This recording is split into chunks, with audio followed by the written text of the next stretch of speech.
비규제 때보다는 청약 자수는 좀 감소할 거라 보여지지만 그렇다고 뭐 강남 핵심지 로또 분양 단지가 뭐 청약 경쟁률이 저조하거나 미달날 일은 전혀 없다라고 보고요. 네, 시청자 여러분 안녕하세요. 도너리 박지입니다.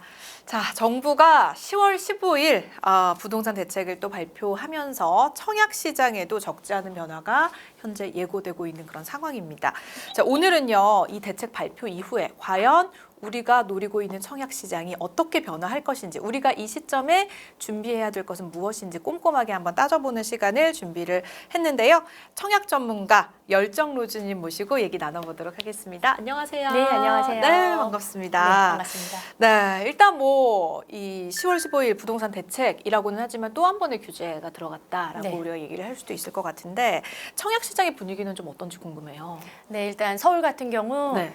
15 대책 이후에 서울에 분양한 단지는 아직 없고요. 이제 마지막으로 분양받았던 단지 힐스테이트 이수역 센트럴이 비규제 막차 분양 단지였는데요.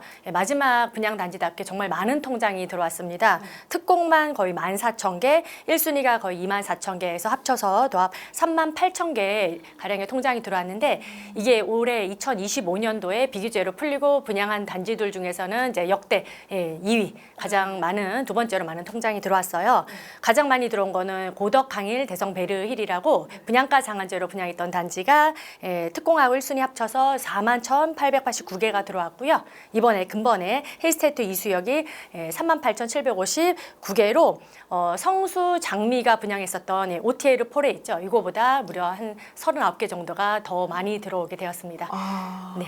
그렇습니다. 일단은 거의 이제 막차다. 네. 더 이상은 안 된다라고 생각을 하신 분들이 많은 것 같은데 그 10월 15일 이후에 서울 아파트 거래량도 거의 80% 가까이 급감했다. 네, 이런 네. 기사들도 종종 많이 올라오는데 청약 시장도 예외는 아니었던 것 같습니다. 그렇다면은 이번 부동산 대책에서 청약 시장에 영향을 줄 만한 핵심 변화 어떤 것들이 있는지 좀 짚어보고 갈까요? 네, 일단 15 대책으로 청약 제도가 바뀐 건 없습니다. 다만 이제 규제 지역이 확대가 되었기 때문에 기존의 규제 지역의 청약 제도가 이제 많은 구에 이제 적용이 되게 되는데요. 일단 서울 전역하고 경기도 이제 12개 도시가 이제 규제 지역 청약 조건을 적용을 받게 됩니다.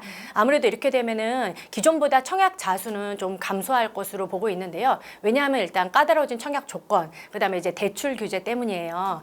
일단 해당 거주자 2년 이상 거주자분들이 자격 조건이 주어지게 되고요. 그다음에 통장 가입 기간 2년, 그다음에 세대주만 청약이 가능하게 됩니다. 세대 원은 안 되는군요. 네, 안 돼요. 그거는 이제 비규제 때만 되는 거고요. 그다음 이제 세대 전원이 과거 5년 이내에 당첨된 이력이 모두 없어야 됩니다. 예를 들자면 부모님, 그다음에 성년 자녀들까지 5년 내에 당첨 이력이 없어야지 넣을 수가 있고요. 또한 그다음 세대 전원이 재당첨 제한에 걸려 있지 않아야 됩니다. 걸려 있는 분들은 그 기간이 지나야지만 청약을 할 수가 있고요. 그래서 비규제 때보다는 청약 자수는 좀 감소할 거라 보여지지만 그렇다고 강남 핵심지 로또 분양 단지가 청약 경쟁률이 저조하거나 미달날 일은 전혀 없다라고 보고요. 그다음에 또 주의해야 될 상황이 이제 대출인데요. 사실상 올해 3번의 대책이 나왔는데 627 대책, 97 대책, 그다음에 1015 대책이 대부분 대출에 관련된 규제였습니다. 그래서 1015 대책 이후로는 이제 투기과열지구는 중도금 대출이 40%만 나오기 때문에 20%는 잔압을 해야 되고요. 그다음에 이제 잔금 대출이 문제인데 금액별로 이제 한도에 제한이 걸리게 됩니다. 예를 들자면 10억 이하는 잔금 대출 최대 6억까지, 그다음에 10억 초과 20억 이하는 최대 4억까지, 그다음에 25억 초과는 잔금 대출이 2억밖에 나오지 않기 때문에 이제는 자금 계획을 꼼꼼히 그리고 철저하게 짜고 청약을 해야 되는 시대가 되었습니다. 네, 그렇습니다. 그렇다면 우리가 이제 잔금 계획을 좀 철저하게 세우고 청약을 해야 되고 실제로 이제 우리가 가지고 있는 돈이 예를 들어서 강남에 청약을 한다고 한다면 현금으로만 20억 이상 무조건 가지고 있습니다. 그렇죠. 네, 그렇게 됩니다. 전매 제한은 혹시 없나요? 네, 전매 제한도 3년으로 강화가 되게 됩니다. 그래서 기존의 비규제는 전매 제한이 1년이라서 내가 이제 잔금 대출이 많이 안 나오거나 혹은 이제 전세로 자금 치르기도 사실상 627 대책 이후로 힘들어졌는데요. 조건부 전세 대출 금지 때문이죠. 이거는 보통 이제 잔금 대출이 많이 안 나오는 은퇴하시거나 소득이 별로 없는 분들이 전세금으로 분양 잔금을 치르면서 해서 이렇게 이제 소유권 이전 등기를 하는 경우가 있었는데 이거를 사실상 627 대책으로 막은 거죠. 예, 전세를 놓을 수는 있지만 이렇게 되면은 임차인분의 전세자금 대출이 제한이 되게 됩니다. 그래서 사실상 올 현금 전세 세입자를 구한다는 게 구할 수는 있겠지만 쉽지가 않기 때문에 이것도 큰 제한이 생기게 된 셈인 거죠. 아, 그렇습니다. 그래서 627 이후로는 그 갭 투자라고 불렸던 네. 그런 전세 자금으로 뭔가 이제 그 아파트의 잔금을 채우는 그런 방식조차도 불가능해졌기 때문에 그렇다면은 강남의 로또 분양이라고 해도 뭐 경쟁률이 그렇게 높지 않을 수도 있겠다라는 생각이 드는데. 아, 그런데 뭐 전혀 현금부자들 많고 네. 그리고 강남 청약 같은 경우는 오랫동안 미리 준비하신 고가점자 그다음에 현금 보유자들이 있기 때문에 네. 저는 완판에는 아무 문제 없다라고 봅니다. 아, 그렇습니다. 경쟁률만 조금 낮아질 수도 예, 그렇겠죠. 있지만 네네. 네, 여전히 그 문턱은 높을 것이다. 네네. 이렇게 지금 예상을 하고 계시고 실제로 이제 정말 오랫동안 준비하셨던 분들 사실 그동안 이제 강남에 사실 뭐 금싸라기 땅이다, 뭐 로또 분양이다라고 하는 곳에서는 진짜로 정말 오랜 기간 준비했던 분들이 당첨이 됐고 그럼에도 불구하고 이제 되지 않았던 분들도 많았기 때문에 네, 이런 부분도 여전히 쉽진 않을 것이다. 이렇게 우리가 참고를 해야 될 것 같고요. 일단은 이번 대책으로 뭐 청약 자격이라든지 뭐 전매 제한 규정이라든지 일부 조정이 됐다고 했는데 이 변화가 그렇다면은 청약 문턱 자체를 높인 건지 아니면 실수요자 중심으로 재편이 된 건지 어떻게 보고 계세요?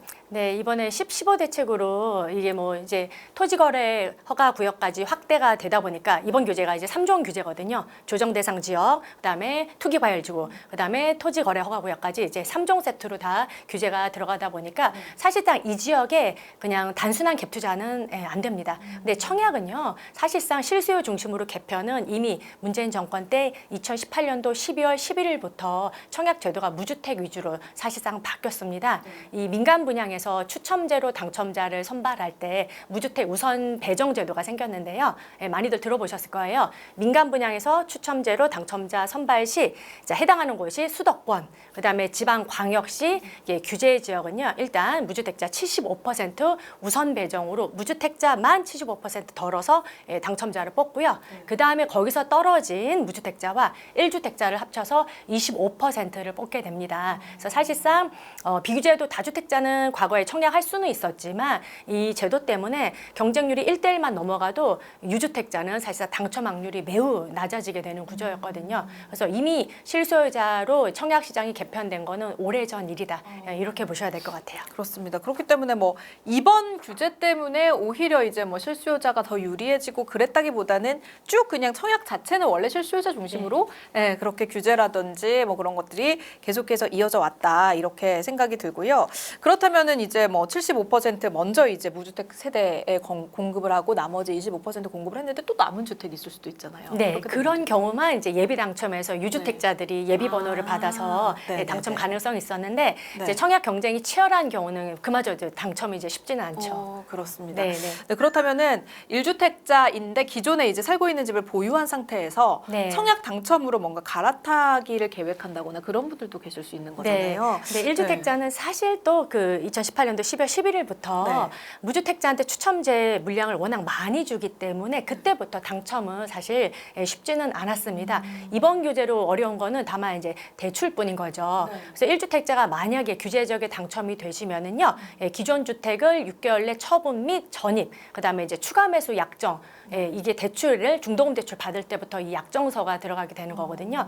그게 들어갈 뿐 딱히 이제 1주택자가 더 불리해진 건 없고 오히려 이 청약제도를 계속 면밀히 관찰해 보신 분들은 알 건데 오히려 23년도 1월 3일 원희룡 장관이 발표한 대책 때 이 청약홈에서 1주택자가 반드시 과거에는 처분 서약을 해야지만 아까 떨어진 무주택자와 1주택자 합쳐서 25%를 뽑는 그 단계에 들어갈 수 있었는데 23년 1월 3일 대책으로는 그 처분 서약을 안 해도 그 단계에 넣을 수가 있어서 1주택자 입장은 23년도부터는 괜찮아졌습니다. 규제 지역이어도. 네, 맞습니다. 그거는 수도권, 규제, 광역시에 다 포괄돼서 적용하는 제도라서요. 네.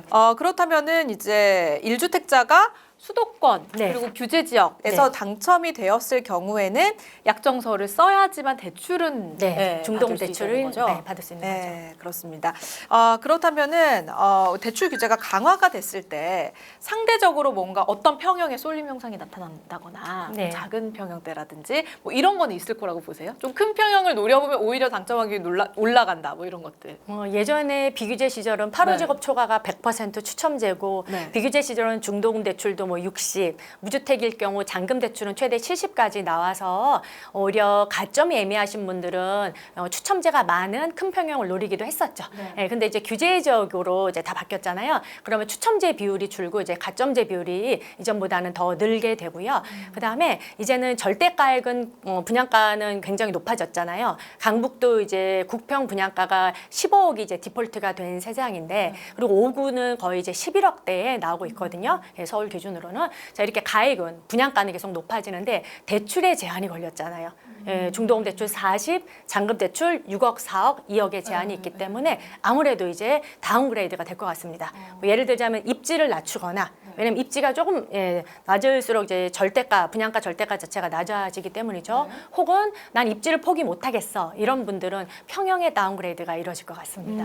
그렇습니다. 그래서 금쏠림 현상은 나타날 수밖에 없다. 네, 그래서 요즘 이제 5구도 인기가 많은 게 신혼부부들이 이제 9평에 84, 10억 넘는 거는 좀 분양가가 부담스러우니까 네. 5구를 또 많이 선호해서 뭐 이제는 5구가 9평이다라는 우스갯소리도 나오고 있죠. 네, 그렇습니다. 그래서 얘기를 듣다 보니까 사실 뭐 이게 청약뿐만이 아니라 그냥 일반적으로 우리가 매매를 한다라고 해도 뭐 대출 규제는 똑같이 적용을 받는 거기 때문에 네, 맞습니다. 이러나 저러나 쉽지 않은 건 마찬가지다. 이런 생각이 드는데요. 그렇다면은 뭐 정책 대출이라든지 좀 그런 쪽으로 도움을 받아볼 수 있는 건 없을까요? 네, 정책자금 대출도 받을 수가 있는데요. 디딤돌 대출, 그게 또 보금자리 대출이 있습니다. 네. 요거는 가액의 분양가나 혹은 이제 매매가에 제한이 있는데요. 일단 분양가 6억 이하에 해당이 되셔야 되고요. 디딤돌 같은 경우는 LTV 축소는 전혀 없습니다. 기존과 동일하게 LTV 70까지 가능하고요. 보금자리 같은 경우도 60%까지 대출 받을 수 있는데 만약에 여러분들이 생애 최초 주택 구입자이시거나 실수요자 조건에 해당이 되신다면은 기존처럼 또 70%까지 대출을 받을 수가 있어서 요 정책 대출도 잘 활용하셔서 잔금 대출 때 받으시거나 아니면 이제 일반 매매하실 때 잘 활용하시면은 좋을 것 같습니다. 그러면 이거는 뭐 규제 지역이라든지 주택의 매매가라든지 이런 거 상관없이 가능한 건가요? 주택 가격은 6억 이하고요. 6억, 이것도 규제 6억 지역에서도 이하. 네. 서민 실소유자 생애 최초에 해당되시면은 충분히 이제 LTV 70까지 받을 수 있는데 서민 실소유자 조건 같은 경우는 부부 합산 연소득 7천만 원 이하, 주택 가격 6억 이하, 그다음에 무주택 요건을 모두 충족하는 경우 LTV 70까지 받으실 수가 있습니다. 네, 그렇습니다. 그렇다면은 뭐 또 신생아 특례라든지 뭐 이런 네. 것들은 내용이 혹시 어떻게 될까요? 네, 신생아 특례 대출은요, 매매 가격 혹은 분양가 9억까지고요, 최대 4억까지 대출을 네. 받으실 수가 있습니다. 그럼 이거는 뭐 이전과는 크게 달라진 내용은 없네요. 네, 없습니다. 네, 이런 부분도 우리가 잘 참고해서 우리가 받을 수 있는 대출의 금액 자체가 너무나 많이 낮아졌기 때문에 내가 가지고 있는 현금이라든지 이런 것들 잘 좀 체크를 해서 준비를 하셔야 될 것 같다 이렇게 생각이 듭니다. 자, 그렇다면 본격적으로 우리가 또 특히 다음 달에는 강남권에 이제 또 대규모 분양 소식도 예정되어 있고 하기 때문에 그 부분 또 이어서 저희가 짚어보도록 하겠습니다.